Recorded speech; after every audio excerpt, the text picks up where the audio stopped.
Hello, listeners, and welcome to episode 79 of Push to Plat. It's wonderful to be here with you this week, talking games of a generation as we're on the cusp of the PS5, of a new generation, and I'm really happy to be finally talking again to a returning guest, a wonderful guest, a gamer extraordinaire, plays everything, but has a fascination with the point and click and the Pokemon as well, I believe. Look, I'm sure we'll hear something about that today or whatever. He is a wonderful Techlacky, I believe is his label for the Push to Plat Discord. He is the most instrumental part in keeping everything going other than me, the talking Muppet. So it's wonderful to be able to speak to him today and also to give him thanks, as I'm sure you would echo as listeners. So ZadorVp, how are you today, sir? Yeah, I'm doing fine. Thanks for having me again.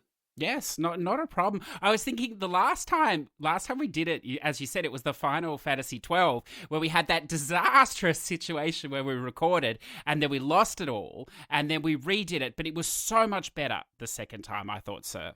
And shorter. Yes, yeah. Now, I also wanted to ask, have you been getting the feed with me edited out of the show? Has that been coming through to you, or has there been any problems with that? Yeah, it's I like those short ones that last only a couple of minutes. Okay. Well, look. I'll throw the spotlight on you today. Then you can do the talking. But before we get there, listeners, what we're going to do today is we are going to talk a little bit of Little Hope, the Dark Pictures anthology. We won't go into spoiler territory, so you don't have to panic if you haven't played it or whatever else. And then we're really going to jump into the meat of today's episode, which is the games of a generation. We're going to have a look at maybe some of the games that came out across the generation, and then we're going to basically, it's almost like an awards night, I suppose, Zador. We're going to throw at you some of our favorite games from different genres and categories across this generation. But before we start, Zador, I have to ask, you've been gaming for a long time across multiple systems.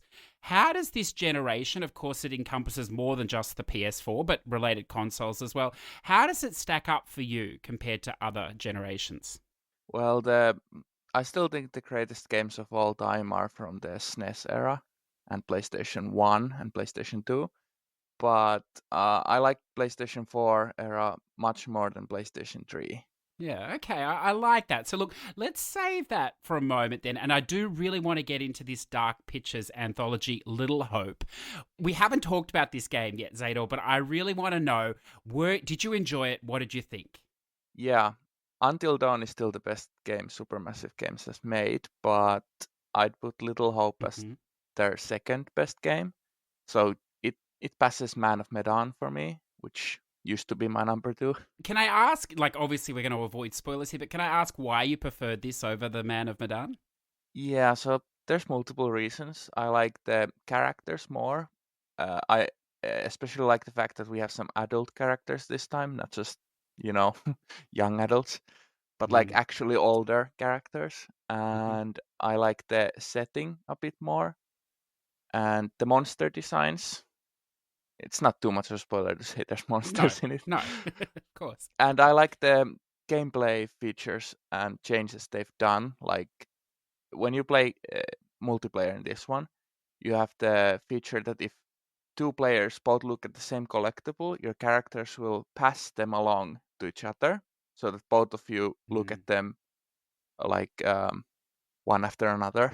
And then they have the thing in solo play when you have action scenes. Unlike Man of Medan, this one will switch between characters as you play during action scenes. Whereas in that one, you always had one character to control in a scene and it didn't switch between them. There was quite, like, I thought the game, I mean, it's only been a year since the last one, and there was good evolution, as you say, in the mechanics of the game. It's not like they just copy and pasted the systems and put it into this game. Of course it plays, loosely the same with the mechanics, but they were definitely refined, as you say, which I enjoyed. One of the things, now you can correct me if I'm wrong here, I believe in Medan, they didn't give you a warning for the QTEs, but in this one, they actually give an on-screen warning. That's correct, isn't it? Yeah, that's correct. And they made other things easier too, like the stay calm sections. used to be, there were many, and in multiplayer especially it would fail. When I played multiplayer on this one, no stay calm sections were ever failed because they're so much easier now. Yeah, that's very true. Now, I have to ask, this game does rely on a lot of jump scares. I know you're not the most massive fan of horror games. How did you find the jump scares throughout the game?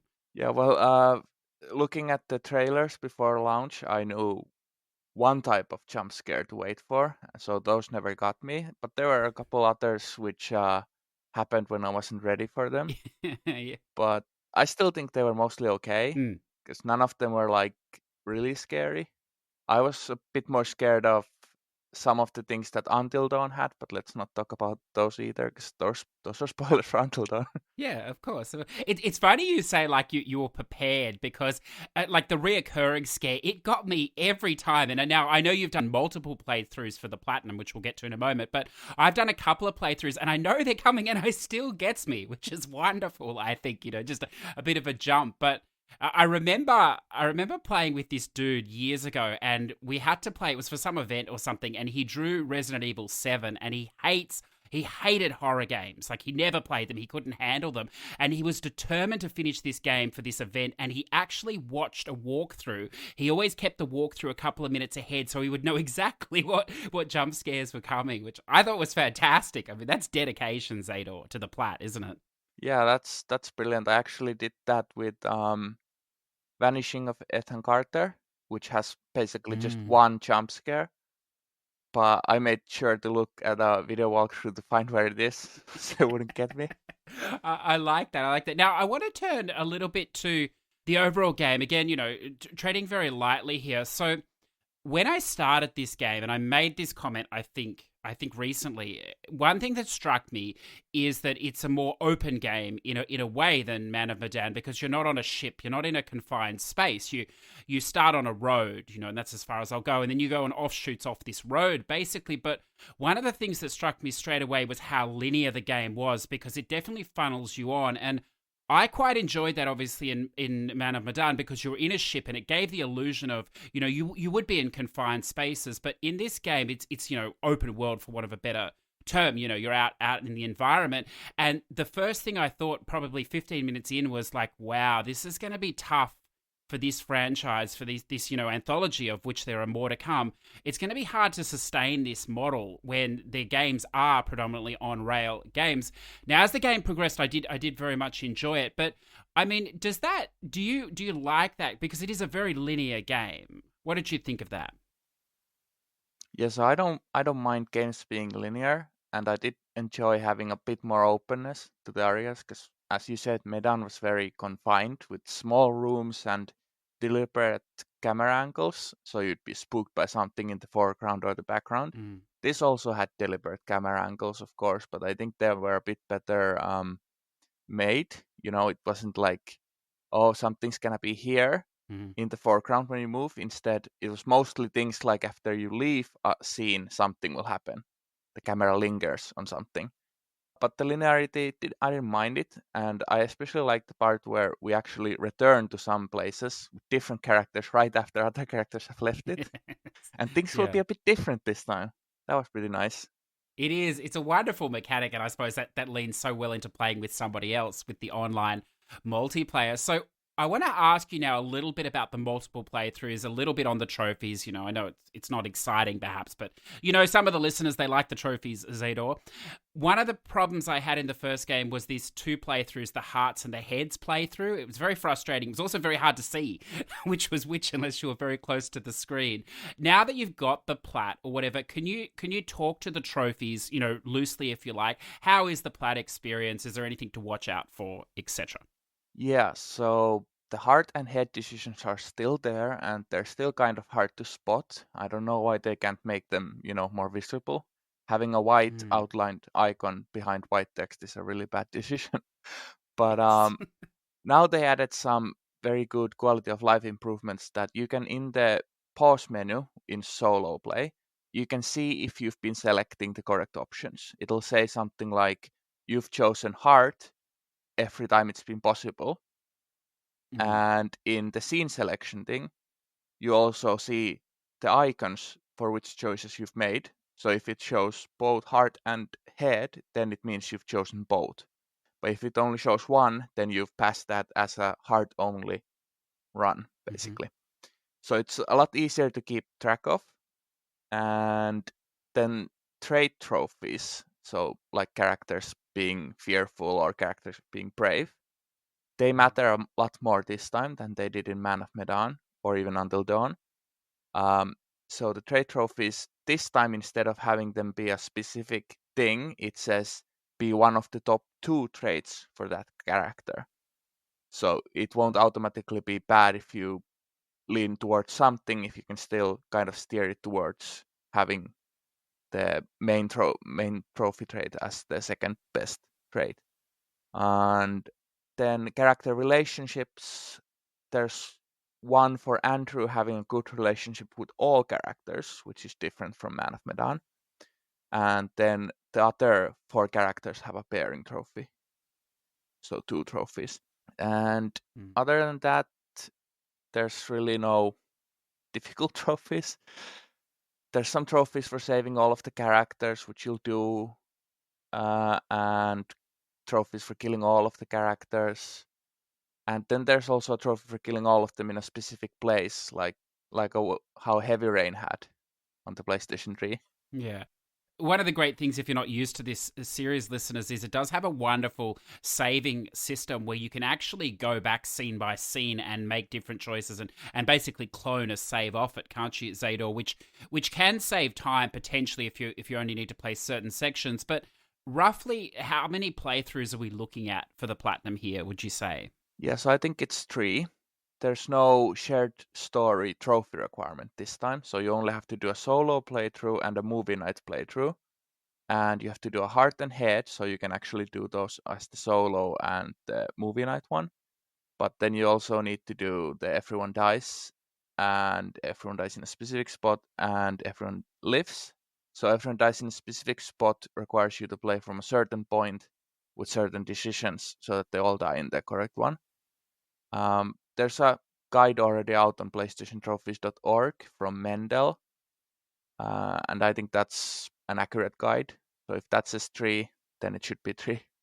I did more than 3, but that's because I was playing around in multiplayer, which doesn't have those completion trophies. Yeah, and what I'm going to do, obviously I love doing this, Zador, because it's a little bit awkward here, but of course I'm going to impose myself again because one of the greatest game experiences I had last year was playing the Man of Medan with you in co-op, and at that point you I think you'd already got the plat or you were very close to it, and you were. I finished the plat with you. Ah, there you go. So it was a slightly significant moment for you. Perhaps you've probably forgotten, but but one of the great things for me was that you knew the game inside and out. You showed me different endings. There was so much that I didn't know that I learnt through that playthrough. So I am hopefully going to impose on you again to it's not a carry, I suppose, this time because I have finished the game or whatever, but the chance to play with you in this experience again.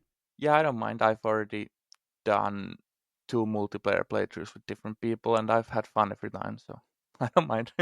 Well, the third time might not be fun, but what? 1 out of 3 is not too bad, So, look, I like that. Now, before we move across to this generation thing, which I think is going to be quite substantial, I wanted to ask you about the PS5. You have pre-ordered one, haven't you?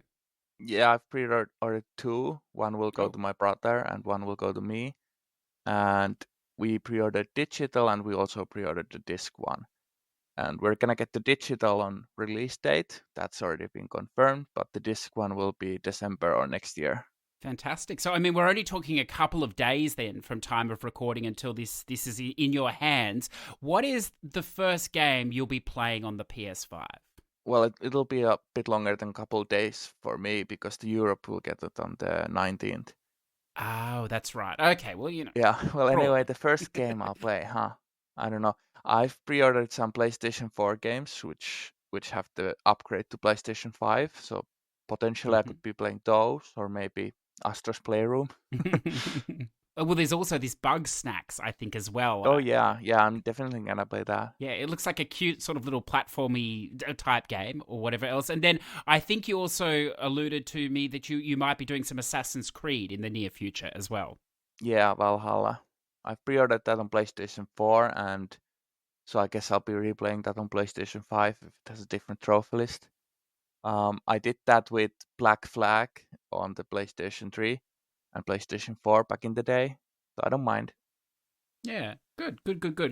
Well, look, why don't we shuffle across to this topic today then, Zador? And I thought I'll just give a little preamble, if you like, listeners, if you have been living under a rock, because obviously this current generation that is coming to an end in effect, although of course it will carry on with the consoles to a degree as we, I suppose, shift into the next generation. It has been more than just PlayStation. It's seen three big players, if you like, and it's also been it's been an interesting generation, I suppose, which Sony has ultimately won. I'm sure everyone would concede. But beginning, Zador, on the November the 15th, 2013, with the PS4 release, quickly followed by the Xbox One on the 22nd of November, we had PSVR turn up. Some interesting inventions, Zador, I suppose. On the 13th of October, 2016, we then had this wonderful skew of consoles, and I want to ask you about this, of course. You know, the first major time we see this, the Xbox One X releasing on the 7th of November 2016, and the PS4 Pro, it's somewhat, a littler brother, I suppose we could say, releasing on the 10th of November 2016. What did you think? Did you pick up the Pro when it came out, Zador? How did you enjoy the skew of two consoles, or a small upgrade, if you like? So I didn't pick up the Pro until this year. Uh, Yes. it was on sale, so I got it from that. I like it. What I've played with it, I've liked everything, all the new improvements and stuff. I don't think it's mandatory for anyone to get the Pro. Like the base model is just fine, or the slim one. Hmm. But yeah, it looks nice at least. Yeah, that's exactly right, and it's as I've said before, like playing on the Pro and the X1X, I noticed a significant bump in the X1X from the Xbox One. That's not surprising, or whatever else the specs were quite significant, but I didn't notice as much of a difference between the PS4 and the PS4 Pro. Of course, Sony, Zador, making a significant mistake in my view by not including that 4K DVD player, but then perhaps in the long run that was a smart decision, as that technology is perhaps not doing amazingly well, with foresight or whatever. And then we had, of course, the Switch enter the race. The 3rd of March 2017. I know you're a Switch owner and a Switch player, Zador. How does the Switch fit into your gaming time and gaming place, if you like? Well, it's definitely the one I play the least out of my current ones. Because I'm not a big Nintendo fan. Like I don't play Legend of Zelda and I don't play Mario games. So it's mostly just Mhm. Pokemon and Fire Emblem, Mm. and with little games like maybe Ace Attorney and stuff thrown in, but those are on the older consoles. Yeah. So it doesn't get much use. Yeah, no, I completely understand that, sir. And then, of course, as we move to the next generation, we see an interesting, almost role reversal, and we don't need to get into that, listeners, you know this already. But where Sony moved down the path of censorship, and Nintendo, for the first time, seemed to move away from censorship or whatever, and it's left us to this place now where who knows what is going to happen in the next few years, Zador. But it's very exciting, I think. But why don't we move into this then? Now, I thought what we'll do is I'll drop some games first, if you like, from the different years of this generation. Please feel free to make a comment if you like, but then we'll get into this these categories, if you like. So, 2014. Now, I know, Zador, it came out in 13, but nothing significant came out then. Would you agree? Lego Marvel, I thought you would drop that in. I'm sure that's not the last we've heard of that best launch today. title of all time. So Yeah. well, there wasn't a lot, so Yeah. So 2014 saw GTA 5, The Last of Us Remastered, and The Last of Us Left Behind, Shovel Knight, Child of Light, Dragon Age Inquisition, Minecraft PS4, Middle Earth Shadow of Mordor, Divinity Original Sin, Forza Horizon 2, and Final Fantasy 14. Now, obviously, these games are coming, listeners, from the top-ranked Metacritic games of the year. It's not a bad list, though, is it? The first significant year out. Yeah, it's pretty good selection of games. There's something for everyone, really. Even Final Fantasy 14. Look, even so, 2015. It was a quieter year, perhaps. Big titles: Metal Gear Solid 5, massive title; The Witcher 3, Wild Hunt, and Bloodborne, all staples of the generation, Zador, and happening so early. I mean, these are games that people still revere today. Yeah, and all of them I have skipped. Good. Look, tragically so have I, in one way or another. 2016, Uncharted 4, A Thief's End, Inside, Overwatch, and Forza Horizon 3. Not a bad year, Zador. A very good year for me, because this is where I first discovered the Xbox. A good year for you? Yeah, overall a good year. None of my favorite games from that year were on that list either. No, well, that's good. I was hoping that. 2017 sees The Legend of Zelda Breath of the Wild, Super Mario Odyssey. It shocks me that game was 2017. It only feels like, last year. Persona 5, Divinity Original Sin 2, What Remains of Edith Finch, Undertale, and Nier Automata. Probably 2017, Zador, is the strongest year of releases for myself. I don't know how it stacks up for you.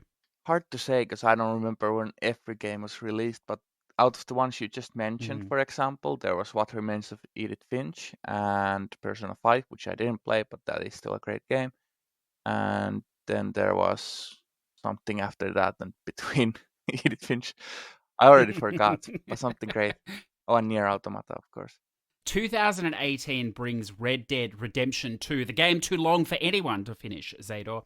God of War, Super Smash Bros. Ultimate, Forza Horizon 4, Bayonetta 2, the Switch, Celeste, the wonderful platformer, Monster Hunter World, and Astrobot Rescue Mission VR. There's some massive games in that list. Yeah, God of War especially is a very good game. I didn't play it until it was free with PlayStation Plus. I'm glad I waited. But it was a good game. Yes.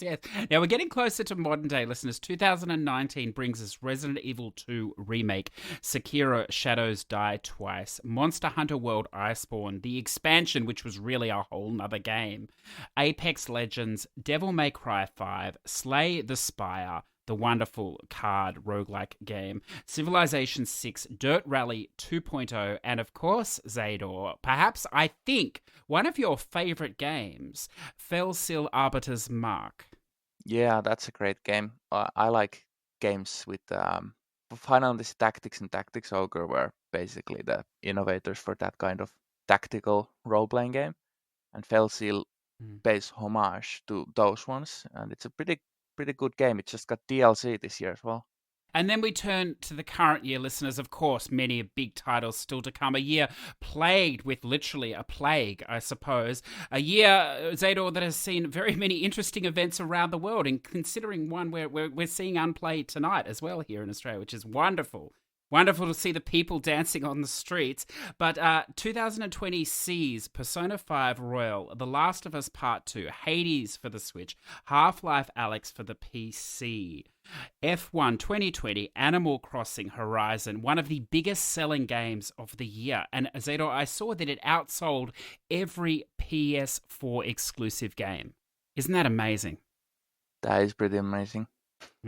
For a game that you can just literally do anything, I think it's a phenomenal. Ori and the Will of the Wisps, Xenoblade Chronicles, the definitive edition for Switch, Tony Hawk Pro Skater 1+2, and Pistol Whip VR, the recent highly rated VR release. So only just a touching of this year. But before we get into our favorites, how does this year stack up, Zador, for you, considering everything that's been going on in the world? Some of these games, of course, have been worked on and were ready to go, but many have been touched up and finished this year as well before release. How does 2020 gaming-wise hold up for you? It's been pretty good, but like you said, COVID has had some big effects in the gaming world, and there's been lots of games released very unfinished, like Marvel's Avengers. Even though I like that game, it needed more time, and basically it could have used a whole overhaul. The games as a service model was a bad choice. Well, look, I didn't add that to the categories, but we're going to add that. The worst game you've played this year. Not saying that will be Marvel, but, look, it might be.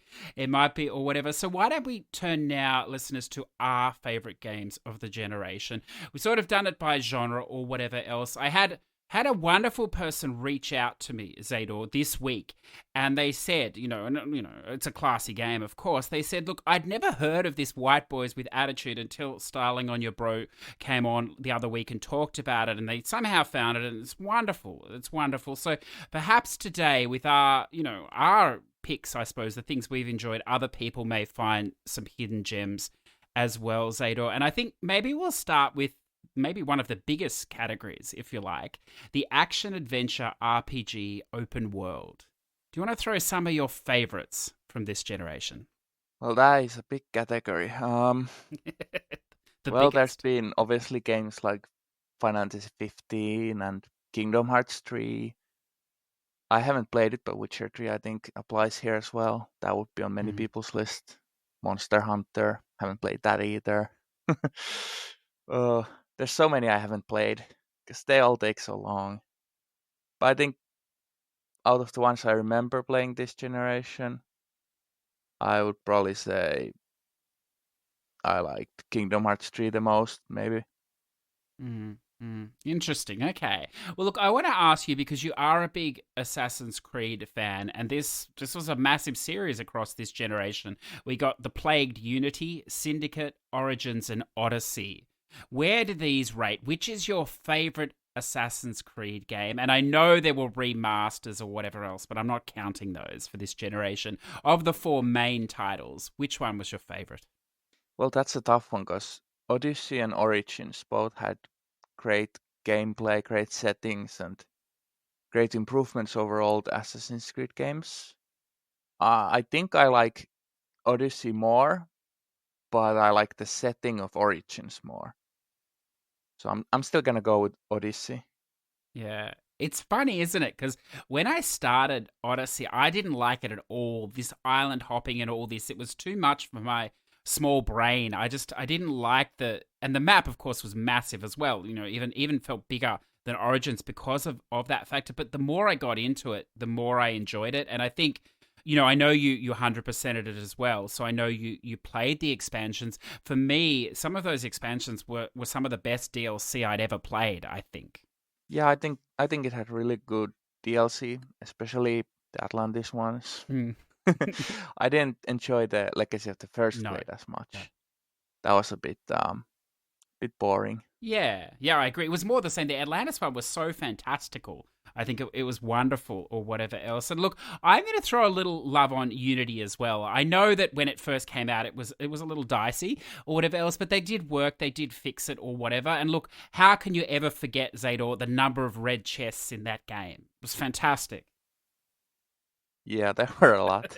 There was a huge amount. So for me, I think, Odyssey as well for my Assassins. The Witcher 3, I think it's a game, Zador, that I think we're supposed to have played. And it's a game that I definitely tried to play multiple times, but I don't know why. For some reason, it always struck me as a PC game, I think, on console. And I don't know, hopefully to come back to. And then, of course, the wonderful Ghosts of Tsushima, which it's an amazing game. Is this on your list to play on the PS5 at some point, Zador, or not? Definitely not Ghost of Tsushima. I don't find it interesting. Oh, fair enough. Okay. I'm sorry for people who do. It's just not something I'm interested in. Same with games like Sekiro and Witcher 3 I am interested in, but I've already watched a full playthrough when my brothers played it on his PlayStation 4. So I kind of feel like I've already played it. Yeah, no, look, I can totally understand. And the funny thing about Ghosts is before I started, I thought it was going to be a Souls-like type game. And I thought, well, I'm not going to like this at all. And the more I played it, the more it is an Assassin's Creed style game in many aspects or whatever else. And of course, they've just recently dropped this Legends patch, which is basically almost a full-blown expansion with story and everything else. So there's probably no better time to get into that game. Now, before we move on, Zador, I thought I'd just drop a little bit of knowledge, I suppose, about both our own journeys in this generation, because as we've sort of said, I think this generation has been kind to both of us. Do you remember your first completion on the PS4? No, but I feel like it would be Lego Marvel. Well, no, it was actually Contrasts on the 13th of December, 2013. Ah, yes, a 100% title. Yes, yeah. What about your first Platinum, which was also not Lego? On the PS4, I should say. Hmm. Yeah, which one was that? I wonder. I don't even remember what I played at the beginning. There was a Black Flag at some point, but I don't think that was the first one, but it could have been. No, very good. It was, yeah. Black Flag was the first one on the Oh yeah. 19th of January 2014. Now, I didn't get the exact calculations, but over this generation, you've earned well in excess of 200 platinums, many thousands of trophies. So quite a successful generation. For myself, I didn't really start until 2015. It probably doesn't surprise you, Zador, I didn't get a platinum till then. Or whatever else. The games were too long. Predominantly, my first platinum, Assassin's Creed Unity. So perhaps that's why I like it so much. It's a funny one to start with, I suppose.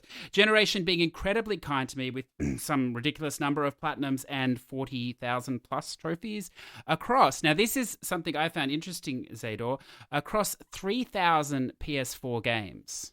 I think that's okay. I mean, admittedly, most of them were played for 2 minutes, as you know, but it's not bad. Yeah, that's not bad. It's more than what I've played. So let's move on to now. Let's do this category next because this is a big category for both of us.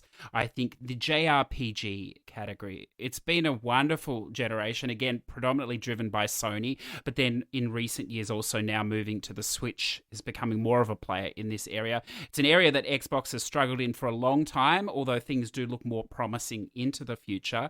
Throw me some of your favorite JRPGs, Zador, from this generation. Well, there's Ni no Kuni, of course, both 1 and 2. Then there's Dragon Quest 11, although that is originally from 3DS. But I'll still count it because of the edition we got on PlayStation 4. And the one we'll soon have again, the more definitive one. Some Tales of games, I think Bestria and Gestria or whatever they're called. I don't even remember anymore. One of those I haven't even actually finished completely. They're so long. Yeah. And the trophy requirements are insane. Yeah, they always are.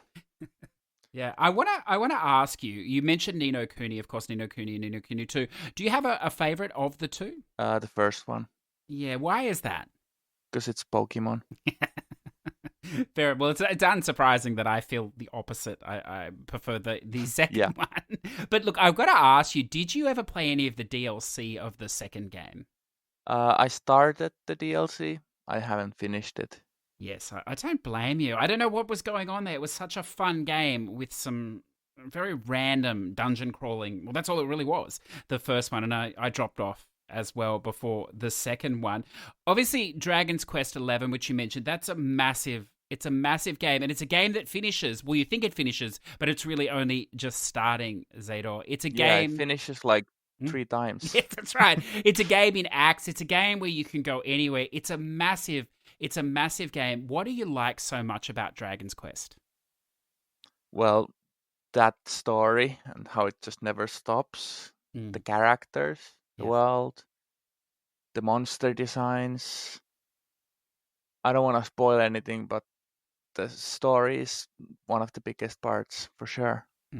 Yeah, I like that. And again, obviously I won't spoil it, but it's probably no surprise to you, Zador. The game's going along fine, it's lovely or whatever else. And then there's just an outrageous moment in the middle there with a float, and I think they're dressed as flamingos or something. It's just wonderful. It's just wonderful. And it's something you only see in a Japanese game, and it's worth playing for no other reason than that. It'll probably take you 40 hours to get there, but it's worth it, I think. For me, I suppose my favorites, we've mentioned Ni no Kuni 2. I did enjoy Dragon's Quest 11. I found it to be too long, Zador. I found the end game. There's some serious grinding, perhaps because I misplayed it early on. There's some serious grinding for levels towards the end, and it was just a little bit too much for me. And then I know you haven't played, but Persona 5 Royale, I thought was a wonderful game. It's not the sort of JRPG that I like. It's not sort of high fantasy or whatever else. It's not even open world. It's if anything, a linear JRPG in levels and rooms, if you like. But It was a wonderful experience for relationship building. Does this game at all interest you, Zador? Because even though it's a JRPG, it's so different to many other JRPGs that we play. So Persona 4 Golden was one of my favorite Vita games. The plot and setting and stuff is just great. But I haven't really had much interest in Persona 5 from when it was announced to even when the Royal came out. I'm still not very interested. Yeah.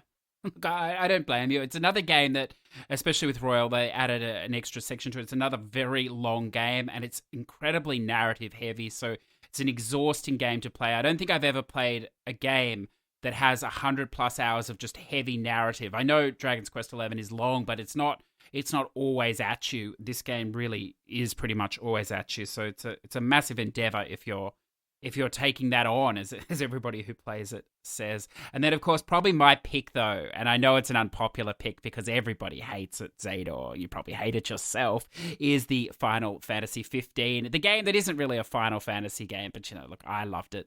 Yeah, I think it's fine. It's gotten a bit too many updates, though, because they didn't really finish the game. Yes. It's the only game I played 3 times or whatever else, and 3 different stacks, and it's the only game that changed every time I played it. It launched 3 or 4 months later, and then another 3 or 4 months later. The cutscenes changed. One of the chapters even changed. Chapter 13, I believe, they changed almost, gave an alternate way to play it, and it's wonderful to see a game evolve. Probably not ideal, but still wonderful. Yeah, and it had the multiplayer thing, of course, Comrades. Yes. Which then, of course, was shut down and also made separate. Yeah. From the original trophy list. Yeah, I mean, it did have a sad ending. There were still some episodes to come as well, single-player episodes that were canned. Yeah. So, these things happen or whatever else. The next category, I'm sure, doesn't interest you at all here, Zador, the racing category. Do you want to throw anything on this or not? Well, Crash Team Racing, the remaster, remake of the original, that is still great. Other than that, I don't really care about racing games. No, look, I knew you'd be very point blank on that as well. So I won't make you suffer for too long. Obviously, racing, it's probably what I spend most of my time on playing nowadays anyway, aside from JRPG or, spam, Zador, as you know. And and look, it's been a great generation. There's some gems that I will throw at you really quickly here. Of course, it's been a flooded generation as well, with different companies having a go, some more successfully than others. But we did get the wonderful Dirt Rally. We got Wreckfest, which is, again, wonderful arcadey race. So we got Dirt 4, which is the pinnacle of the Dirt series for me. I think Dirt 5 has unfortunately gone too far to the arcadey way. Dirt 4 is still a challenging game, but very fair game. We had the wonderful Forza Horizon series start with Forza Horizon 2 and then Forza Horizon 4 in England in particular. But Zador, you know my favorite racing game of this generation? Oh, I've listened to your podcasts and I still don't remember. Hold on. Well, I haven't actually said this you before haven't? as Okay. my favorite. No. Well, then I have no idea. So it's funny, listeners. I think it's a game of its time. I was thinking about it today. I'm sure it's probably not that enjoyable to go back and play now because it is an online game. It is, of course, The Crew from 2014 at the beginning of the generation. And Zador, it was so close to the beginning that I remember getting the disc. It's why I wanted the PS4. And I remember trying to play it and I could not get it to work. And I had back and forth with support. And I was like, your game is broken, blah, blah, blah. And the game was highly broken. And in the end, it turned out to be Australian internet, which is not surprising, in 2014. I did finally get to play it in 2015, and to this day, it is still the most immersive and comprehensive racing game. Definitely a product of its time, but I mean, that plat was difficult to achieve at the time through glitches, but also through the requirements of playing with other people and really, really playing. I suppose the first racing game I've played where you needed 4 other consistent people for much of the game, and it was a wonderful experience. But look, let's move on from racing before you neck yourself, Zador. And how about platformers? Is this more your genre? Not really. Oh, good. I've never really enjoyed platformers that much. There are some exceptions. I guess we could count some of the Ratchet and Clanks as platformers as well, half platformers. Yes. But the original Crash Bandicoot, which I replayed, that was great. It's a platformer. But other than that, I don't really play them. I've played some on PlayStation 4 and PlayStation 3. None of them really stand out. Yeah. No, look, I was hoping you'd throw something in there because it's definitely not my genre or whatever else. It's no surprise that I would go to the artsy, easier platformers, I suppose, listeners. My two recommendations would be Gris, originally on the Switch, but now on PS4.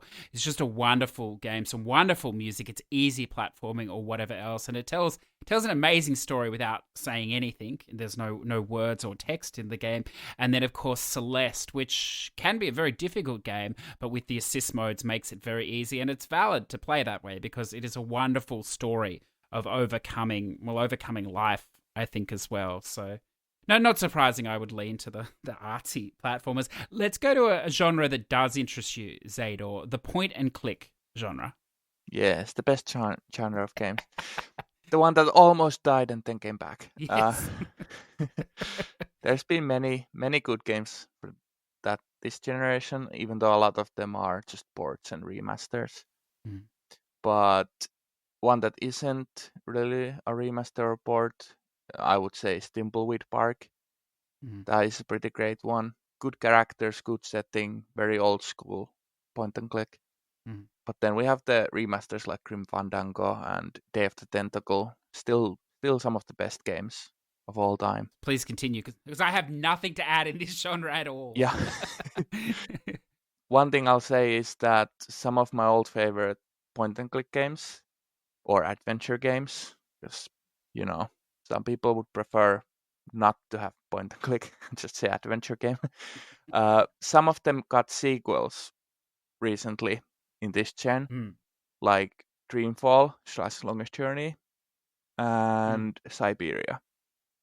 Both of those original games are some of the best point and clicks, and then these sequels, not as good, but still great. Can I ask you, it's interesting you mention those Siberia games because I read an interesting thing from someone the other day. He plays a lot of older sort of PC games and a lot of point and click games. And then he used the term point and click to describe Until Dawn. And I was like, wow, that's really liberal use of the term. And then, and I still think it is. But, how far can you stretch point and click? Because I suppose, yes, you're pointing and you're clicking all over the screen, but you can't stretch it that far, can you? Well, that's why I would say some people prefer adventure game because it's so hard to Yeah. define. But if you think Yes. about it, Until Dawn does have item interaction, item manipulation. But one thing I would always put as a requirement for point and click is an inventory system. And Until Dawn doesn't technically have that because you just collect things and they go on a menu, but you don't interact with them anymore after that. So I wouldn't call it point and click, but adventure game, horror survival combination game, something like that. Yeah. Yeah. And look, as I said, I don't play a lot of these games, but I'm going to throw one out there. I don't know if you like this or not. This is from my childhood or whatever. I remember we tried to get this to run on the PC or whatever, and I don't know if we had much success. I can't remember, but it was wonderful to see it come back. And it was, of course, the Leisure Suit Larry game that did arrive on Wet Dreams Don't Dry, I believe, on the PS4. Yeah, I liked it. It's not as good as the originals, but it's getting a sequel now, which is coming to consoles next year. It's already out on PC, I think. It's Wet Dreams Don't Try Twice. I like it. Well, look, I will definitely look into that. I think now another category that I had mixed success with. I pre-ordered on day one. I was super excited to get it. It did not even occur to me that there could be motion sickness tied up with it. I'm sort of a motion sickness sort of person. And I never considered that until I brought it home that day. And of course, the PSVR. I played it for about 2 hours and then I was sick for the next 2 days. I felt so sick. And I think you do adjust to it or whatever, but it definitely affects people in different ways. I know that you don't mind a little bit of VR though, Zador. What's some gems you found? Yes, I have no problems with VR, but my family members do, and several friends I've talked to also have problems with it. It's a shame. I wish everyone could enjoy it, but some people have that that they can't really adjust to the fact that things aren't what they seem when they're wearing VR because they know they're still in this reality. and that's Yes. causing issues. But Yeah. That's as what for it is. games, there's been many great ones, even though sadly many of them have also changed to not require VR. It's good people are playing those games, but I wish they kind of had stayed exclusive. So there's been Mm. Groundhog Day, Invisible Hours, The Assembly, Job Simulator, not Vacation Simulator. That's not great. Yeah, but those I would say those are the main ones that I've really liked. It's funny you mentioned that because that is my problem in a nutshell. If you're playing some sort of a fixed object thing in VR, I'm okay. But it's when you're playing like a moving character or something, and there's been some horrific experiences, Adol, for me where that's the case, and my brain knows that my body's not moving, and the combination of moving in the VR but not moving, it's just enough to trigger it, I think, and set me off. But one of the ones that I did manage to get a fair way through and thoroughly enjoyed was, of course, the Astrobot VR. I'm not sure if you played that one, but it was just wonderful being like that godlike presence, if you like, looking down on all the cute little figures. I think I've played that one, but I don't remember. It's a good one if you get sick in VR because you're sort of a stationary thing, so it makes it a bit easier. Now another category I don't really play a lot of, maybe actively avoid, some people could say, is the stealth genre. I know you're not adverse to it though, Zador. Can you throw some love on some games here? Yeah, so for stealth genre, I would say Styx. I have only played the first Styx game. It has a sequel which I haven't played, but I really enjoyed that one. I think we'd count Dishonored here as well. That's a great Mm. game. Haven't played the sequel to that one either. I I want to keep my good memories. I haven't played the sequels. And then of course Hitman 2, which is a sequel I would say is better than the original Hitman. So I'm talking about the new ones, the ones released for PlayStation 4, not the originals, even though those are great as well. But Hitman 2 has me excited for Hitman 3 coming out next year. They made such good progress from the first one and all the new settings and stuff. Sadly, the multiplayer is being removed. That's not going to be in the next one anymore. I'll miss playing that one. But at least they'll have an Agatha Christie level in London Oh wow. or wherever in England it was. One of the things I loved about these games, and I did play a little of Hitman 2. Now, I think I'm correct. Did they port most of the levels from the first game into the second game? You could play those as well? Yeah, all of the levels. Yeah, yeah. So that's where I started, and what I found amazing was, as I said, I didn't get very far, but there was just so many ways you could go about the murder or whatever else, the assassinations and things, and it was too much for me, Zador. I couldn't handle this, and having to listen to character, just random people to get figments and of what could happen or whatever else. But it just struck me as perfect chaos, I suppose. That it's one of the few games where the world is definitely alive around you, or this is how it perceived to me, and you're just in there, and it just carries on around you. And I thought that much more so than the Assassin's Creed, where you see the loops if you stand still long enough, and all of this. Now, I'm sure perhaps you may disagree, having played more of it, but it just seemed so immersive, the worlds or the levels. Well, one thing I would say for Hitman is that I play it like it's a point and click game. So I explore Mm. everything and I pick up everything. I don't think it's supposed to be a point and click game, but that's how I play it. Well, you got to do you. I like that. Yeah, it's good. Probably the biggest one that I can throw out, and this is it's a wonderful game, and it's a game that I didn't realize was a stealth game. If I had, I probably would have never touched it, which would have been a travesty. And it's the Plague's Tale: Innocence. It was by a small French studio. It combines a story, but with high stealth elements throughout, and some wonderful rat animations as well, which I think potentially even push the console at times. There's so many of them on the screen or whatever. I'm not sure if you're familiar with this game, Zador, A Plague's Tale: Innocence. I am familiar, but haven't played it. I do want to play it, hopefully one day. Yeah, no, it's a wonderful game, and if you are adverse to stealth games, it's still worth playing on an easy setting for the story, if for nothing else. There. So the next category, why don't we move over? It's one of the categories I played a ton of early on in this generation, but I play less and less now, Zador, because it requires skill and coordination, both of which I am lacking in. And that, of course, is the music rhythm genre. I don't know. Do you have any favorites in this? Well, it's a genre I don't really play unless, Mm. it happens as a thing in another game. like Yes. Birth by Sleep and the first Sly Cooper. They have rhythm sections that just come out of nowhere. I don't really, but it's not something I would play voluntarily. Yeah, no, look, I understand. Now, I know this is a very diverse category too, because you have games that, rhythm-esque games like your Crypt of the Necrodancer or whatever else that a rhythm within the game itself. I suppose I'm looking more here, or for me, this genre is much more your Hatsune, if you like, your button pushes on the beat style of things, your idols. It's all tied up in this genre. With that in mind, one of my favorites was the Diva X game. It's definitely not an easy game and a massive grind. 100 hours or so. There's some really challenging stuff in that game, and sure, the songs get monotonous over time or whatever else, but it's definitely I think the most challenging or the most enjoyable for time spent of those games. I know that they produced another one with a very easy trophy list all dolled up, but that was the one for me. Citus on the Switch. You've probably never heard of this, Zador. Originally a mobile game. They created a Switch version or whatever. I believe it's from an Indonesian studio or something like this. It's massive on the mobile. On the Switch, it actually has a story mode built into it, a VN story. It's just wonderful, and it's touchscreen on the Switch. It's perhaps the most polished polished music rhythm game I have played outside of the Diva games. And then of course I couldn't pass Zador without throwing a singing game in, because a little partial to the singing. And of course the wonderful Let's Sing series. Have you ever tried a microphone singing game, Zador? No, not really.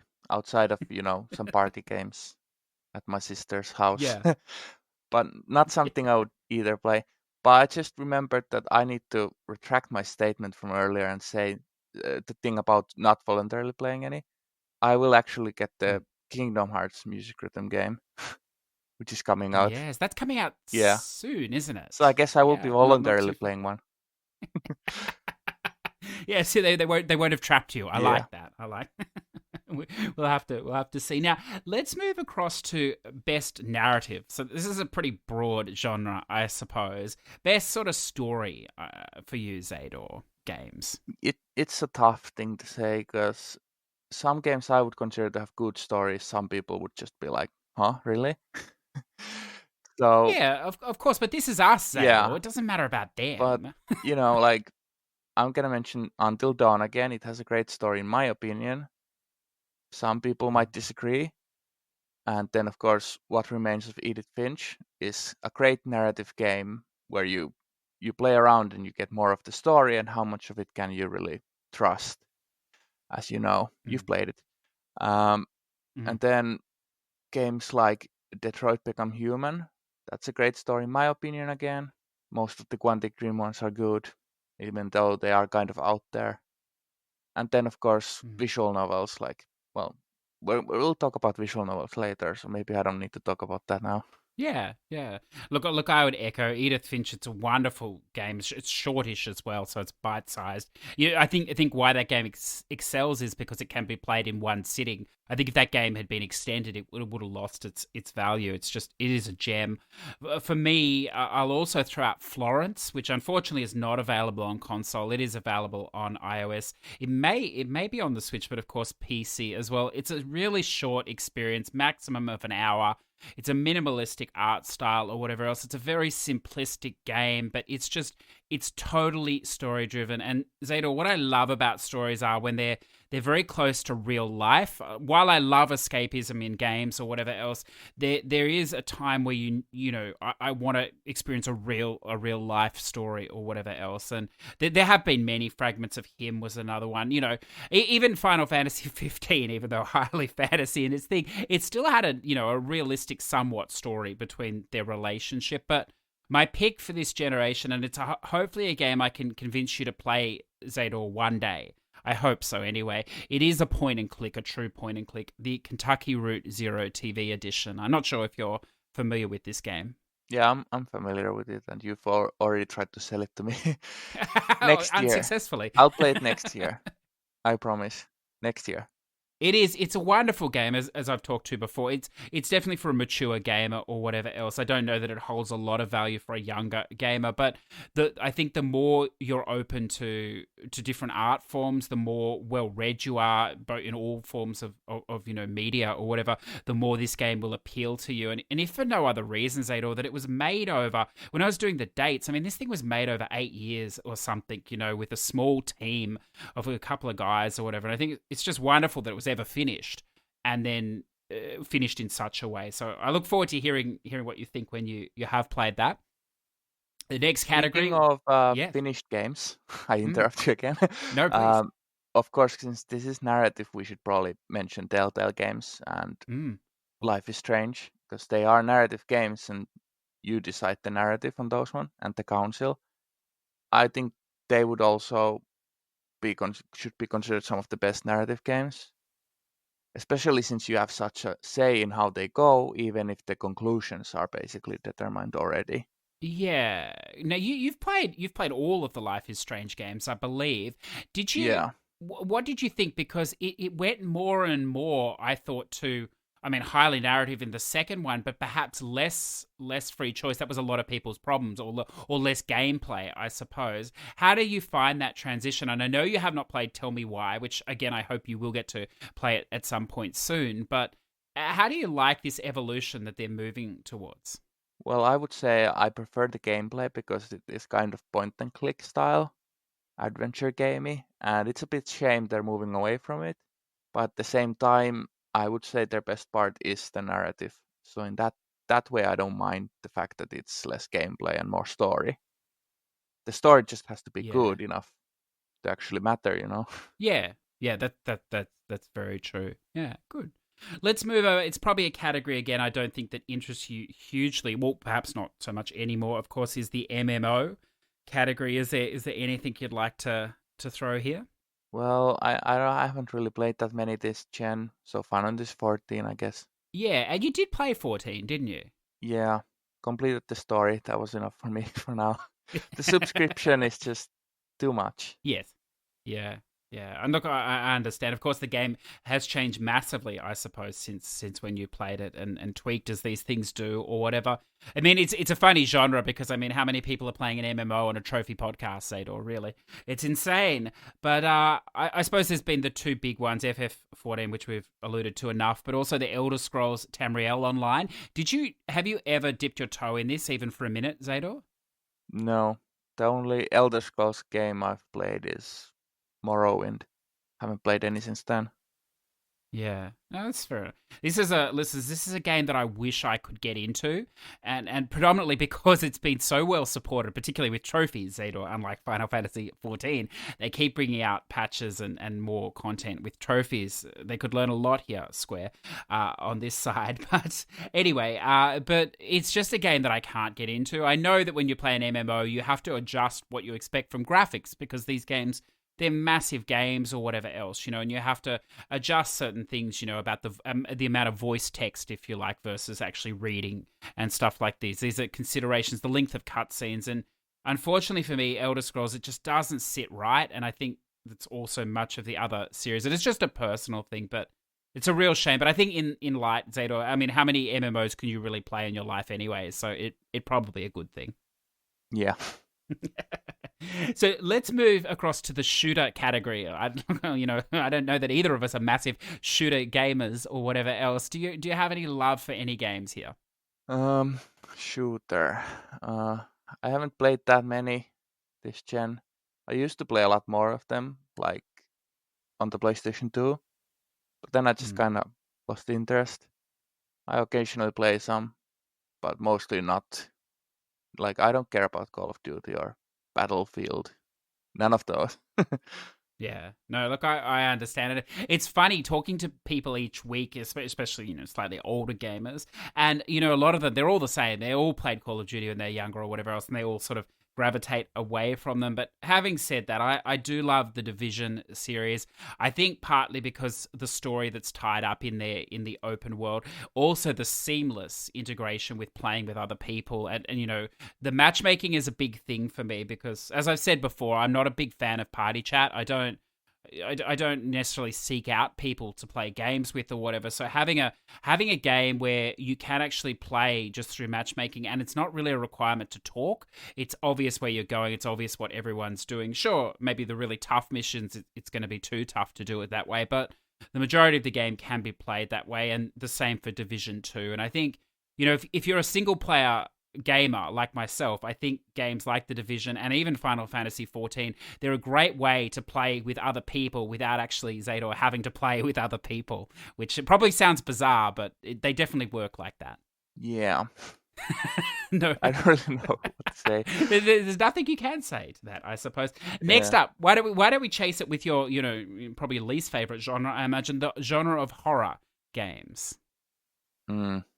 Well, like I said, Until Dawn, the Dark Pictures Anthology, those are all good because they're not too scary and they've got great stories. So it's not just about gore and jump scares. Like I have no interest in like Outlast or Amnesia or Alan Wake. I don't really care about any of those. Evil Within. I've played some Resident Evil back in the day, back in the PlayStation 1 era, and the only time since then that I've played Resident Evil is Resident Evil 5, because that was a multiplayer game. Yes. Not one of the best. Yeah. Look, it's a funny genre, listeners. It's not a genre that I play a lot of, except for this time of year where I force myself to. I think, even though perhaps they're not for everybody, the Outlast games, Outlast is definitely one of the most intense experiences I've ever had on a console. Outlast 2, maybe not quite to the same degree, but it's definitely up there. Resident Evil 2 Remake, we talked recently with Daryl. I'm not a fan of something chasing you, and that really makes the horror genre difficult, Zador, if you don't like that ever-present threat against you. Although that is one reason why I like Friday 13th, the multiplayer game, is because people are playing the monster, and it's always changing. I want to take a sidebar here because, as you said, you're not a big fan of this genre, yet you're a massive fan of Friday the 13th. Yeah. So what is it about that? Why? I mean, that's a horrific franchise. It's because I like slasher movies, and having a playable one of Friday 13th with other people and being able to play as the victims, I just really like that combination. Yeah. Yeah, okay, that's good. Do you still play that game anymore? Is there still like a base playing that, or?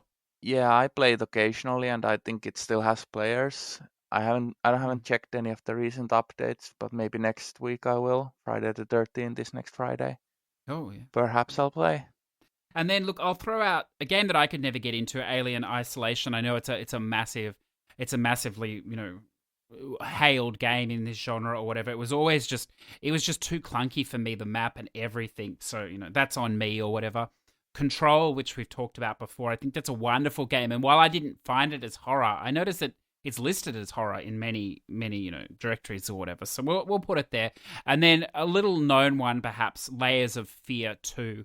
The first Layers of Fear, I'm not sure if you came across this, Zeta. It was an interesting study in depravity, I suppose, and I think they were learning as much about how the genre and programming and everything worked as they were making a game. And I think Layers of Fear 2, and I think it is tragic because I know it didn't sell well on the console.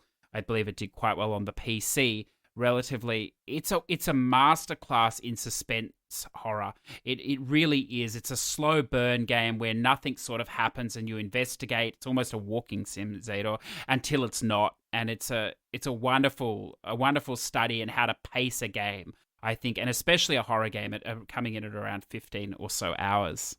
That's the shame, because I like walking simulators, and I see an interesting one on the PlayStation Store. I look at it, and then it's horror.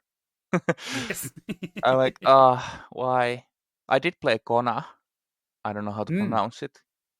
That's a walking simulator survival game, horror game. That was pretty good. Not too scary either. Yeah, it's funny you mentioned that because if they took the name Layers of Fear out, you didn't know what you were playing. The first hour of that game, I think you would love, but I'm not so sure you would like the next hour after that. with how it goes down. Now, the next category, I mean, it's a massive category because what doesn't fit in this that isn't AAA, I suppose, but indie games. We've already referenced a few, but is there any others, Zador, that you particularly liked this generation? Well, I think these would count. So Lost Ember, that was great. Mm. Of course, we already mentioned Edith Finch several times. I would also count Everybody's Gone to the Rapture. I think that's an indie game. And a walking simulator. Yes. Yeah, it's a good one. Yeah, those three I would mainly say are some of the best indie games. And of course, Nexomon Extinction. That's an indie game. It's Pokemon. Yes. I like how you slipped that in there. Well played. Well, it's a Pokemon clone, Yeah. isn't it? Isn't that the... Yeah, very much. I like that. So, I mean, just to echo, as we've said, the What Remains of Edith Finch, I've got a couple of others. Gone Home. I don't know if you played this one or not. Yeah, I've played it. Walking simulator. Yeah, I thought it was really great. A great play on horror, because it definitely strikes you as a horror game in elements of that, but it's not at all. And I believe it starts with a lightning storm or something like that. The atmosphere is there, but then it's not that scary. No. And, it's a wonderful story of, a developer going independent or whatever, but only to be followed up by what I thought was just a travesty of a game in a way, a Tacoma. I don't know if you ever played this one, Zador. It's just, it's a strange... Sounds familiar. Yeah, on a space... Is it the one in space? It is, yeah. Space and... Yeah, then I think I played it. And just the idea was interesting with following dialogue, through, almost like a tape recorder type system where you fast forward and rewind and fragments. But it just, it was such a shame from what they'd made before. But, look, if you love it, so be it, I suppose. Slay the Spire. It's a wonderful game. It hasn't come... Oh, no, it has come to PS4, I believe. It's still on there or whatever else. A wonderful card deck building game, if you like. It's particularly difficult, but it has some amazing strategy in it, and there's so much depth in that game. Wonderful. Inside as well, which I suppose technically an indie platformer. And then, now this was one that I think you would probably like, Zador. The trophies are very fiddly in this game. There's a lot of stuff going on, but if you can separate that, the story is wonderful, animation is beautiful, and it's Night in the Woods. I don't know if you're familiar with this game. I'm familiar with it, haven't played it though. Oh, for a second there I thought you were going to go, yes, I've platinumed it, but yeah, no, good. It is a gem though. It's got some wonderful mini games in it as well. Shall we go over to, you alluded to before, the best or for visual novels, if you like? Yeah. How do you feel? Was there something there this generation? Yeah, I mean there was a third game to the Danganronpa games, and Zero Time Dilemma, continuation of the Zero Escape series. Those were both great. Although the Platinum for Danganronpa V3 is just awful. I'm probably never going to get that one. And of course, we've had other ones that are mostly ports from other consoles. Like we had the Ace Attorney trilogy, the first 3 games, ported over to PlayStation 4. And they're great. I hope we get more of them, so I don't have to play them on my 3DS. Yes. Yeah, they are good. I played a little of one. Yeah. And then I guess for me, I loved the Deathmark one. I've gone on about that more than enough. It's a wonderful Japanese noir. It is a horror VN, I suppose, but it's a VN. I mean, I've played so many VNs. Some I've even read, Zador, shockingly, I know. And they're not generic by any stretch, but you see tropes within them, and then you come across ones like Deathmark that it talks about the culture, and it looks at Japan and Japanese culture from a way that we don't really understand in the Western world, I think. And it does it with an overall horror, element, with a creepy doll, of course, that comes to life. And it's just wonderful or whatever. And it's not a massive read, if you don't play VNs. It even has some gameplay in it with some interesting map movement around. Hideki Shitsuji, Naked Butlers. So I dropped this game because when you play a lot of VNs, you start to become a bit twisted in the mind, Zador. Yeah. I enjoyed seeing this one on your playing list. I was like, what the hell is this game? Look, it is, and it was so funny because we had a few weeks on now ago, Cal, a reviewer, a professional reviewer, on, and he was talking about how he takes a lot of commissions to write for these PC adult VNs, and that is what this is. There's no question about it, and it's also a gay facing one, so it's not something that you want to play if you have issues with that sort of thing. It leans into that very heavily, but the reason I liked this game was, and I think it's okay to say because it is such a niche game, that many people will not touch it, is that it plays opposite, or plays on the tropes opposite to all other VNs that I've played. In VNs, as you know, Zador, you're always looking for the good ending, or at least you're trying to get the full ending will usually be the good ending, and you're trying to avoid the bad endings to get there. This game plays on the premise it's completely opposite. The good endings will end very early, and you need to be incredibly malicious to the characters. You need to be nasty. You need to pick all the bad options almost to see what in effect would be the good ending. And I've never played a game like that before that plays, and this game, as I said, it's definitely not for children. There's some really tough stuff in here that the game, as a visual novel, suggests for you to do to reach that ending. And I think whatever you think about these games, it's doing something different, which, I thought was wonderful. And then the Bury Me My Love, again, unfortunately, it's not on PlayStation. It is on Switch, PC, and mobile. It's a wonderful, totally VN story. There's no animation here or whatever else between a man and his wife fleeing Syria. The wife has left and her travels from Syria to try and escape and whatever else. And it's only about a 2 or 3 hour read. It's brutal. It was actually, Zador, it's fascinating because it was actually taken from correspondence, the text messages of two people, and turned into a game. So most of what you read is actually the real messages, the real life experience that these people dealt with. Yeah, that is interesting. Yes, yeah, it's very, very, very heavy. I think now the next two, I don't know if these interest you or not, Zador. Sound design. Yeah, we can talk about that, but I'm gonna mention one visual novel because I think it counts. Oh, please. Yeah. Somnium Files, Yeah. which you've talked about a lot in the podcast, of course. Yes. Yes. One of the best ones, of course. Please, because you introduced this game to me. I wouldn't have known about it without you. What did you like about this? Well, the setting, the characters, the person making it. And I like investigation games. Yeah. And that's one of the things here. Yeah. The demo was already so good that I had to get the game, but I was waiting for a sale. So. No, I don't. And then, of course, the dance party ending. No, that's right. That was there's always something Japanese in these games that I just love. But for me, this game was interesting because most of the VNs that I play are text-based. And so when you see branching paths, you only see them in text. And then maybe later on you check out a flowchart. In effect, this game, the flowchart was part of the game insofar as you didn't reference it when you finished a route. You actively engaged in it as you played, which I thought was wonderful. I don't know if you felt that, Zador. Yeah, so Zero Time Dilemma did the same thing of moving towards this 3D no texting and with a flowchart that is part of the game. And this did the same thing, and I think that's nice. I hope all the future games, if they make any, all follow the same format. Yeah. And it's one of the things that I love about it too is, and I know a lot of people play Western games and that's all they play, but when you play these sort of games, there's just some and I know some of it will have changed in translation, but there are some outrageous jokes that it's amazing some of it actually got through, I thought, from Sony or whatever else. Some amazing one-liners that, are so abrasive in a way, like I find very funny, but there was a dreadful one there about a chair and alluding to a chair energy or virginity or something. And it just comes out of nowhere. And I thought it was wonderful, but it's what you can expect in these sort of games, I suppose, Zador. Yeah, the culture is a bit different. It's very, very, very different. Shall we jump over to sound design then? Yeah. So sound design, as you said, I don't pay that much attention to it.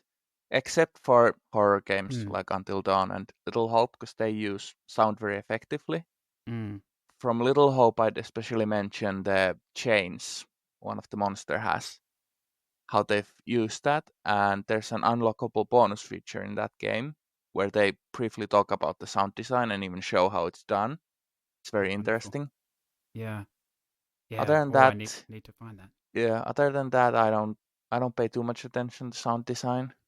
Yeah, it's a funny topic. Obviously, it interests me with my profession, but the easiest way to describe it, listeners, is that, if sound design is good, you won't even know it's there because it's what makes the game immersive. It creates the atmosphere. And then you go, oh, well, sound design, it's everyday sounds like, leaves moving or footsteps or whatever else. But then there's also sound design creating sounds that don't exist in the natural world, through distortion, electronics, combinations or whatever else. So it's a very important category. And you're right, Zador, it is predominantly, best heard or best heard in horror. So I'd just throw out Control. Control has amazing just clangs and just bizarre sounds that are otherworldly throughout the game at just random times as well.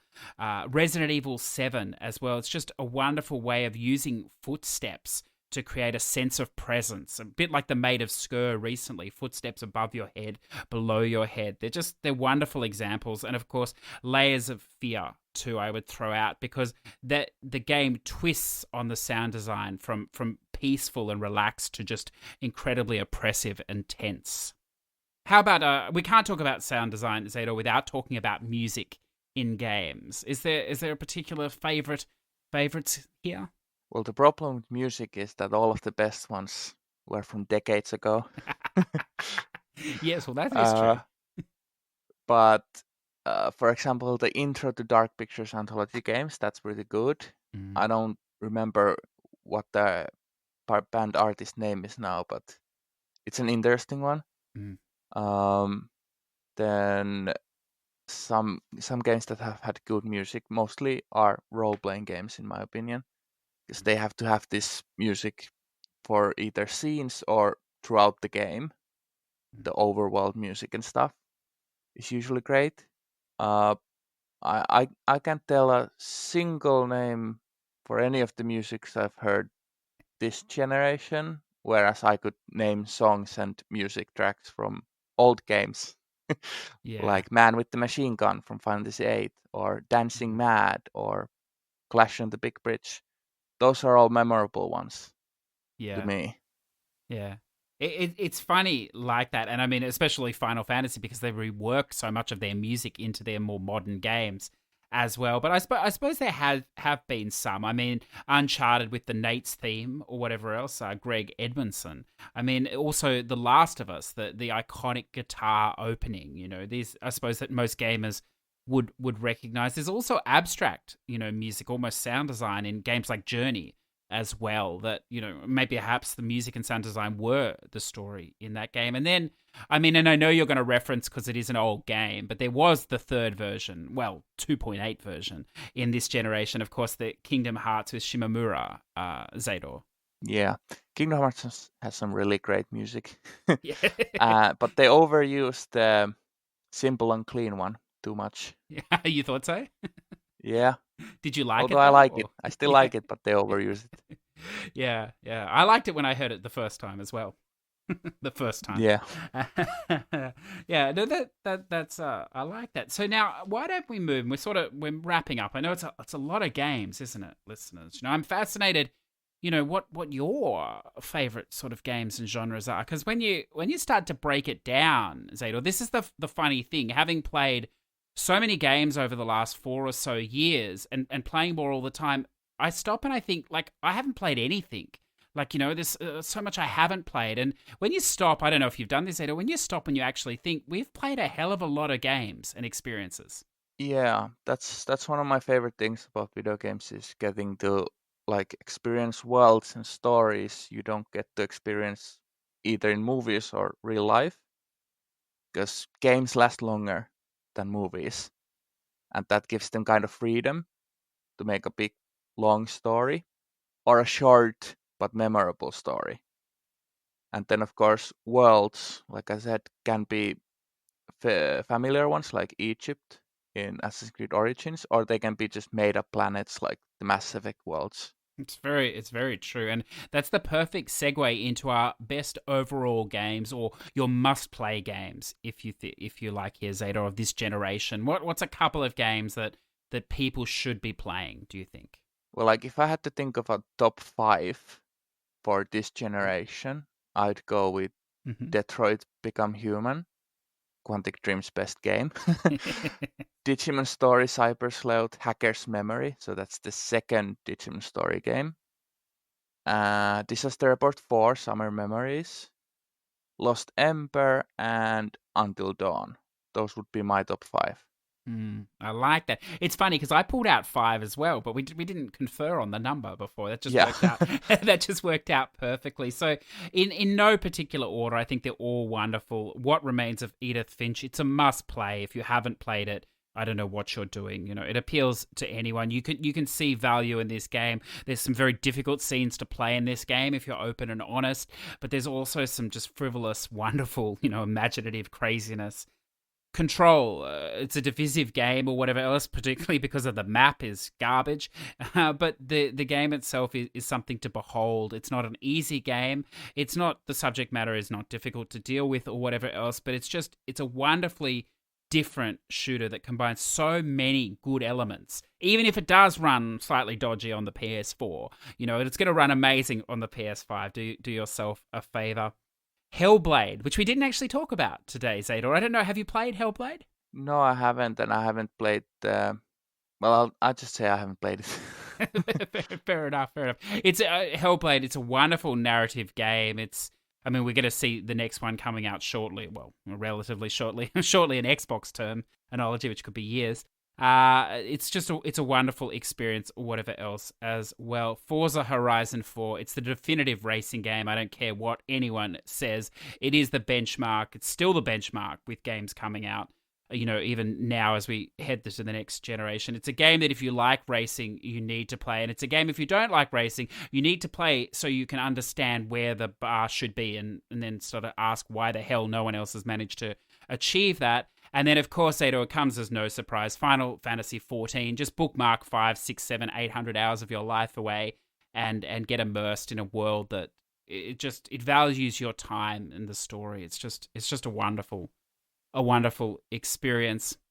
Now, the last part, Zador, I didn't warn you about this part, but we play a lot of things, but then there's still many things that we haven't got to yet that we want to get to. And I heard the wonderful resident Daryl the other day, who has a problem finishing anything, Zador, and he said, I'm just going to move all these games from my PS4 backlog to my PS5 backlog, and then I'm just going to suddenly play them, which is a wonderful idea, isn't it? Yeah, that's a good idea. Don't know if it's going to work, but it's a wonderful idea. But, for us, Zador, what are the top couple of games that you still have sitting there or you intend to get that you haven't played from this generation, couple that you really want to play into the future? Well, I still haven't played the Metal Gear Solid 5. I should probably get to that at some point. And then once I haven't played at all or even obtained, but everyone says you should play, or says you shouldn't, like Control, then like the Persona 5 I haven't played, but I probably should. Witcher 3, but again, I've already seen a full playthrough, so not that interested anymore. Well, you've experienced it. Yeah. Yeah, I like that. And then I think for me, there's, as I said, I play a lot of stuff, but I actually have all these games at the moment, either in the wrapper or, waiting to go. And they're games that I want to respect the time of and have the time to play them. I think they're massive games. And I think they're games that it's difficult to have a conversation about gaming, going forward or even in this generation without having played these games. Whether, the masses will like these games or not, it's important for me to understand these games and then to see how they're reflective. And I think all 6 of these games are massive games from this generation, although many of them coming from the last year or two. That is, of course, the Final Fantasy VII Remake, The Witcher 3, 13 Sentinels, Agus Rim, perhaps one of the greatest games of this year that will tragically go under the radar in the West. Black Mesa, the Half-Life fan remake of Half-Life. Disco Elysium. I know you don't really play much PC, is that right, Zador? Or any? Yeah, that's true, but Disco Elysium is coming to consoles soon. Well, soon. It's a wonderful game from what I've played. And of course, the last one is Hades, the recent, and I believe this will one day come to console as well, on Switch and PC. A wonderful roguelike game. And, when I look at that list, Zador, I'm like, well, it's lucky we're not about to retire from gaming, isn't it? Because there's so much fun still to be had for us. Yeah. So, look, Zador, I want to thank you so much. I know we dragged on a little bit tonight, but I really do appreciate you coming on and talking tonight. And I also appreciate the work you do in the Discord or whatever else. As you know, Zador, nobody keeps me in check. You know, I just seem to be doing whatever I want all the time, which is terrifying, terrifying on this show. But, it's wonderful to have somewhat of a soundboard with you there, just monitoring at least and keeping some sort of control over the general randomness that could come out of my mouth. So I do appreciate it, and I do value your friendship a lot. And I just want to thank you again for giving up your time today. Yeah, you're welcome. I didn't know if I'd ever be here again because you stopped playing Rogue Galaxy and Final Fantasy X. Well, I have said that I haven't finished with those games because I will be doing those across December and January when my work finishes. I have 2 months, so that Rogue Galaxy, it needs time. So, as you know, it needs time. Yeah. And besides which, I managed to get past onto the ship. It took me a long time to get past that first chapter. So, I'm not abandoning that quest at all. I can tell you. So, look, if you were so interested in the listeners, reaching out or saying hi or following your progress, how would they do so? Discord is the best place. I don't really use the other social media stuff, even though I have accounts everywhere. But yeah, Discord would be the best. So look, all that information for the Push to Plat Discord will be in the show notes. Drop in and say hi if you like. Zador, we didn't get into it today, but he's a wonderful resource on so many games, and also full of amazing suggestions as well. He's been playing forever. He's very well read in the genre. So thank you again, Zador, for joining me today. Yeah, thanks for having me. It was fun.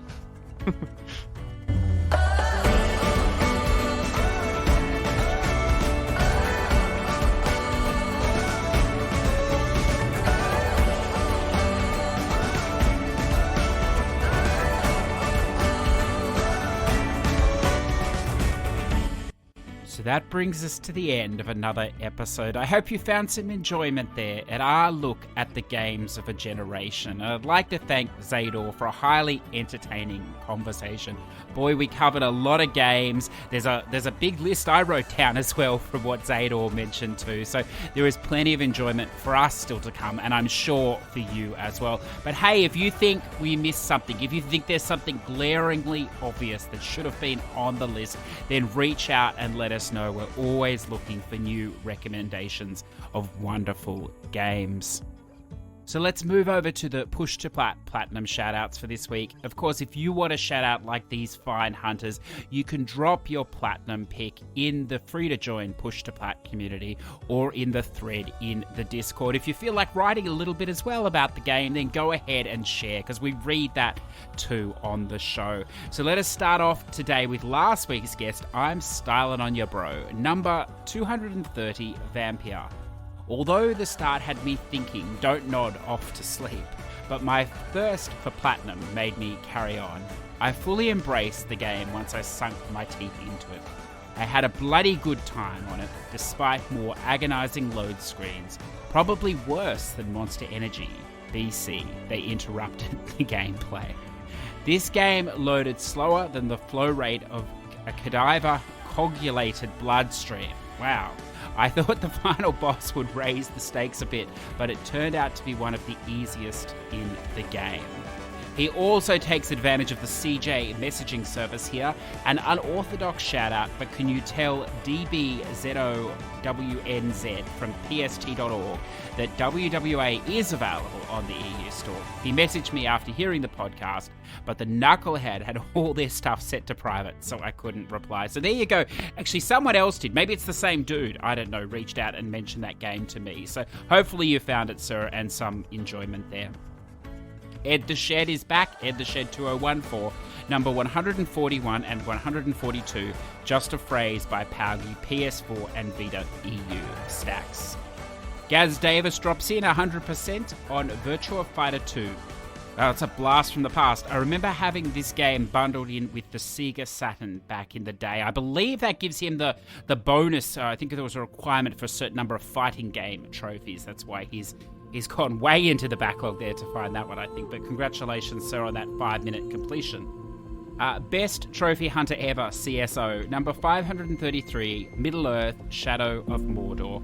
One of the best games on the PS4. It's a travesty. We sort of mentioned that early on in the Metacritic scores, but I haven't played that game myself, and I hear that, sir. So wonderful that it is getting some love somewhere this week.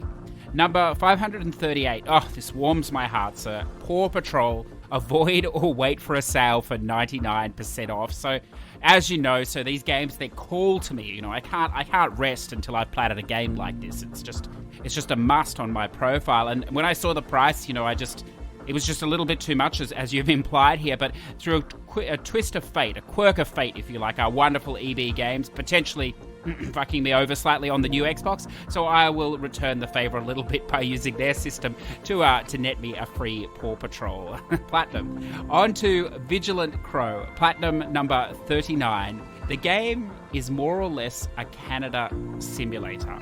Every house is filled with plaid shirts and maple syrup.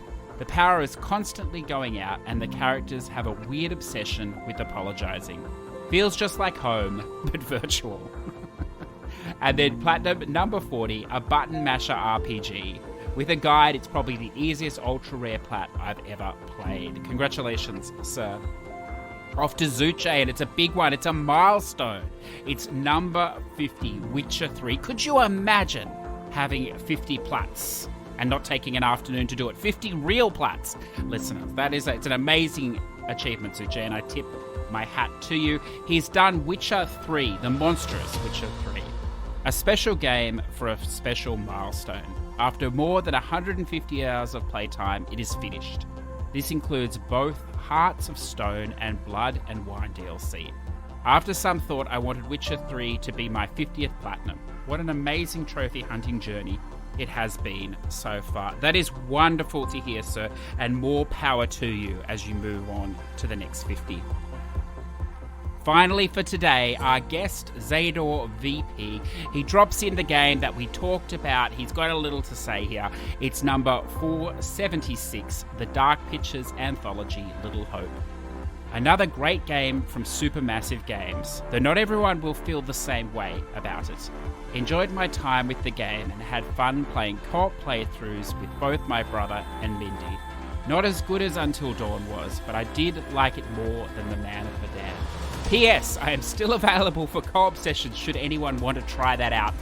I wonder if he wanted me to read that or not. But look, if you could twist his arm to that, if he hasn't already set his profile to private, it's a once-in-a-lifetime experience to play a game like this with someone who has so much knowledge and so much love for the series.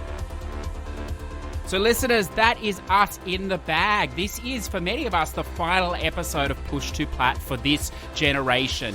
For those of you embarking on next gen, remember us back here. We still exist back here on the old systems. While the electricity is still pumping through our wires, we will still be gaming. Sure, we're not gaming at 8K, Ultra HD, SDD, whatever else, but we are still gamers too. But for you that are picking up those wonderful consoles, I can't wait to hear the stories. The hype is real. It is almost time. Whether it be whether it be Sackboys or Bug Snack, you're going to start off with. I don't care. I can't wait to hear what the journey has for us all in store. Have a wonderful week. Be excited. Be nice even to those new console getters. And let's keep gaming, smashing those trophies and achievements. Have a wonderful week. See you in the next gen.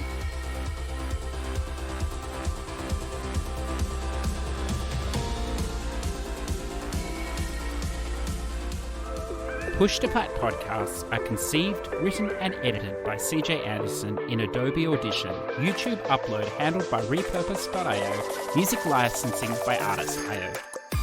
Push2Plat would like to thank all our Patreon supporters, with special mention to our Patreon producers ZadorVp, Redbeard Rick, Ready to eBeg and MZ Nitro.